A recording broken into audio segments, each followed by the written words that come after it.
Puji Tuhan. Bapak Ibu terkasih, kemarin di beberapa hari yang lalu, yaitu di tanggal 13 Juni tahun 2025, hari Jumat, ada sebuah kisah peristiwa di mana ada 3 remaja putri itu dia melakukan penganiayaan terhadap seorang pemudi di usia 18 tahun yang asalnya dari Sanggau. Dan kemudian lokasi terjadinya itu di daerah Marta Dinata, itu Pontianak, Kalimantan Barat. Nah, 3 orang itu bukan saja melakukan tindak kekerasan, tapi dia melakukan istilahnya itu hal yang tidak senonoh, yaitu dia menelanjangi korban yang juga perempuan, dan kemudian dia videokan, dan kemudian videonya ini disebarluaskan di medsos. Akibat dari perbuatan ini, 3 orang tersebut harus mendekam dalam tahanan. Bapak Ibu terkasih, saya mau berkata begini, kami setiap bulannya ada 5 rutan di Kalimantan Barat, di mana kami rutin melayani semua tahanan yang ada, baik itu pria, wanita, yang usia masih muda, dan juga yang sudah usianya lanjut. Saya teringat dengan satu firman di Matius pasal 25 ayat yang 36. Begini firmannya, ketika aku telanjang, kamu memberi aku pakaian. Ketika aku sakit, kamu melawat aku. Ketika aku di dalam penjara, kamu mengunjungi aku. Nah, Bapak Ibu terkasih, orang mungkin bertanya, kenapa kami ini pelayanan di penjara? Nah, saya akan kasih tahu ada beberapa hal. Pertama begini, bagi saya, kalau kita pelayanan di penjara, orang-orang yang di penjara itu pastinya orang-orang terkucil, pastinya orang-orang yang kesepian. Pastinya mereka adalah orang-orang yang butuh dihibur dan butuh dikuatkan. Dan ketika kami melakukan pelayanan di penjara, orang-orang tersebut yang dikucil ini mendapatkan hal yang berbeda. Nah, orang yang lemah dikuatkan, yang sepi itu dihibur. Dan kemudian saya mau berkata, dengan begitu kehadiran kami mengubah pribadi orang tersebut yang dalam penjara.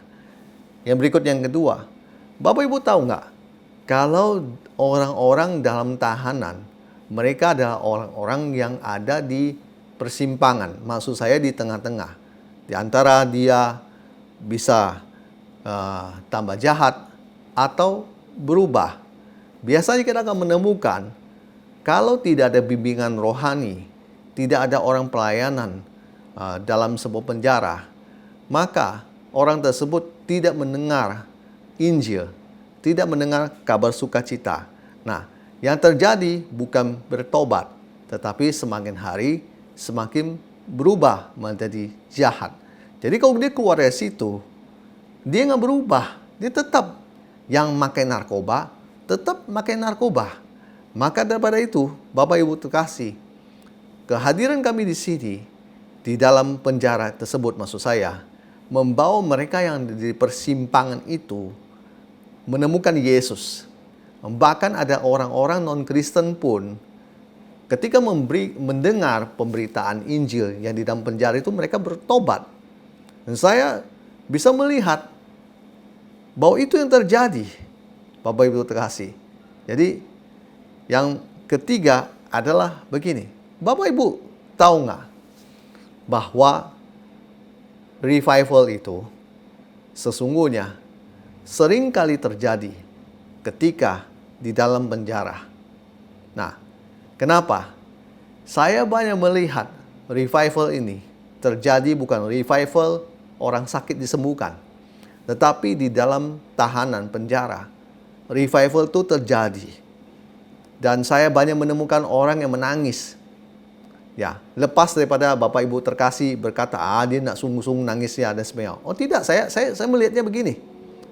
Kalau dia menangis, saya melihatnya bahwa orang ini sungguh-sungguh mau berubah. Walaupun besok bisa timbul tenggelam. Itu kan namanya proses, Bapak Ibu terkasih. Kita jangan menjudge proses. Tapi kita melihat orang ketika kita tantang alkohol yang mau berubah, saya menganggapnya bahwa itu adalah sebuah komitmen dan keberanian diambil untuk dia mau bertobat. Lepas dari proses yang dia mungkin gagal, itu tidak masalah, Bapak Ibu terkasih. Yang penting di awalnya dia sudah dijamah oleh Tuhan. Nah, revival ini saya sering melihat terjadi di dalam penjara. Saya banyak melihat orang berlutut di hadapan Tuhan. Saya banyak melihat orang dijamah nangis oleh Tuhan. Saya banyak melihat revival itu pada akhirnya mengakibatkan orang-orang tersebut ketika selesai dari masa tahanan, keluar ke masyarakat, orang ini menjadi orang berubah. Ada revival terjadi dalam hidup dia. Dan saya banyak menemukan bahwa kegerakan Roh Kudus ini banyak terjadi ketika dalam pelayanan penjara. Kenapa? Karena di situ banyak orang berdosa. Nah, ketika Tuhan datang melawat, semua karunia Tuhan itu dikobarkan, dibangkitkan di dalam penjara. Oleh sebab itu saya sangat merasa bebas ketika saya melayani di penjara. Dan orang-orang di situ kan tidak bisa kemana-mana, Bapak Ibu terkasih. Dia cuma punya pilihan. Dia mau ikut ibadah atau dia duduk di dalam, tidur di dalam sel dia. Nah, ketika dia memilih ikut ibadah dan dia mendengar nama Yesus yang kami beritakan, dia mendengar kabar sukacita itu, dan saya bisa memastikan revival itu akan terjadi dan dia akan alami.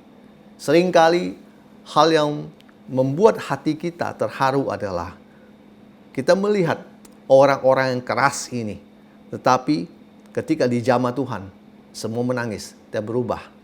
Suasana menjadi berubah. Luar biasa, puji Tuhan. Hal yang berikut yang keempat begini, Bapak Ibu terkasih. Pelayanan penjara ada pelayanan yang paling orang tidak mau lakukan. Saya tahu. Kenapa? Karena pelayanan di penjara, pertama izinnya itu susah. Bapak Ibu kalau nggak biasa mengurus izin ini, ribet, panjang prosedurnya dan sebagainya. Tapi ini memang harus, karena nggak bisa sembarangan orang masuk penjara untuk pelayanan. Yang kedua, pelayanan penjara jarang orang mau. Kenapa? Karena tidak ada untungnya. Bapak Ibu terkasih, saya bicara belak-belakan bahwa pelayanan ini ada pelayanan tidak ada untung, di mana Anda tidak dapat persembahan. Justru Anda harus memberi. Dan biasanya kalau pelayanan di penjara, kita itu membawa sesuatu, entah itu snack, kebutuhan, seperti pasta gigi, sabun, dan sebagainya. Saya mau berkata, Bapak Ibu terkasih, hanya orang yang punya visi dan panggilan dari Tuhan, dia yang akan tetap bertahan untuk pelayanan ini. Kalau orang mau coba-coba, aduh Bapak Ibu terkasih, betapa banyak biaya yang harus dikeluarkan. Sedangkan di balik itu semua, seperti saya sudah bilang, itu tidak ada untungnya. Saya tidak mau munafik bicara ini, Bapak Ibu terkasih. Saya bicara begini bukan bermaksud pelayanan itu harus ada untungnya. Tapi saya sedang membicarakan semua yang terjadi di balik pelayanan ini. Kenapa orang tidak memilih pelayanan penjara? Itulah sebabnya jarang sekali orang mau melakukan itu. Paling dia bisa bertahan cuma sekali dua kali, atau dalam paling lama setahun. Besok-besoknya dia sudah tidak melakukan lagi. Kalau tidak ada donatur, tidak dilakukan lagi, dan sebagainya. Tidak konsisten. Kami mau kasih tahu pada Bapak Ibu terkasih, puji Tuhan, kami tetap konsisten dengan apa yang Tuhan titipkan buat kami, yaitu pelayanan rutan dan lapas di seluruh Kalbar. Ada 5 rutan yang kami handle. Dan kami boleh melihat dari tahun ke tahun, banyak orang yang bersaksi dan mereka menceritakan bagaimana mereka bertemu dengan Tuhan, dipulihkan oleh Tuhan, dilawat oleh Roh Kudus lewat apa yang kami lakukan. Jadi, Bapak Ibu terkasih, itulah sebabnya alasan kenapa kami melakukan pelayanan di penjara. Dan kami berdoa supaya Bapak Ibu terkasih yang sesudah Anda menonton video ini, kalau Bapak Ibu terkasih mengetahui bahwa pelayanan ini jarang orang mau, dan memang pelayanan ini tidak biasa seperti pelayanan di gereja dan sebagainya. Bapak Ibu kalau tergerak, Bapak Ibu bisa mendukung kami atau mendukung siapapun. Dan saya percaya ini pelayanan di penjara adalah pelayanan yang Tuhan mau kita lakukan, yaitu memperhatikan orang-orang yang jauh. Yang namanya dalam penjara itu tidak ada yang enak, Bapak Ibu terkasih. Oleh sebab itu, Yesus dalam firman-Nya di Lukas pasal 4 ayat 18 sampai 19, Dia berkata begini, "Roh Tuhan ada padaku, oleh sebab Ia telah mengurapi aku untuk menyampaikan kabar baik kepada orang-orang miskin, dan Ia telah mengutus aku untuk memberitakan pembebasan kepada orang-orang tawanan dan penglihatan bagi orang-orang buta, untuk membebaskan orang-orang tertindas, untuk memberitakan tahun rahmat Tuhan telah datang." Yang Yesus maksud di sini memang bukan untuk orang di penjara, tetapi saya hanya mengambil kata bagaimana Yesus dipakai untuk memberitakan pembebasan buat orang-orang tertahan.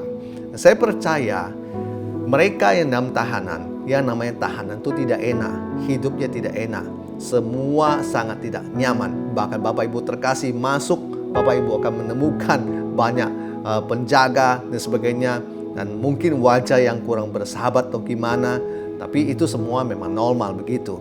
Tapi saya mau berkata begini, Bapak Ibu terkasih, kalau Anda hari ini yang melayani di rutan atau di lapas, Tuhan percayakan pada Anda, saya mau berkata, tetap setia, lakukan pelayanan itu dengan baik dan luar biasa kepada Tuhan.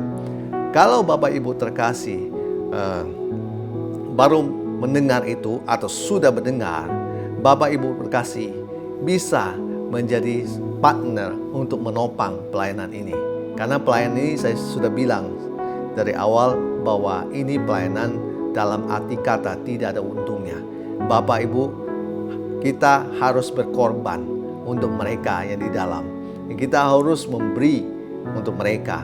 Dan oleh sebab itu Bapak Ibu terkasih, dukung dalam doa, dukung mereka yang membutuhkan untuk pelayanan ini dalam bentuk materi dan sebagainya. Saya percaya semua itu untuk Tuhan, bukan untuk menimbun kenikmatan dan kekayaan.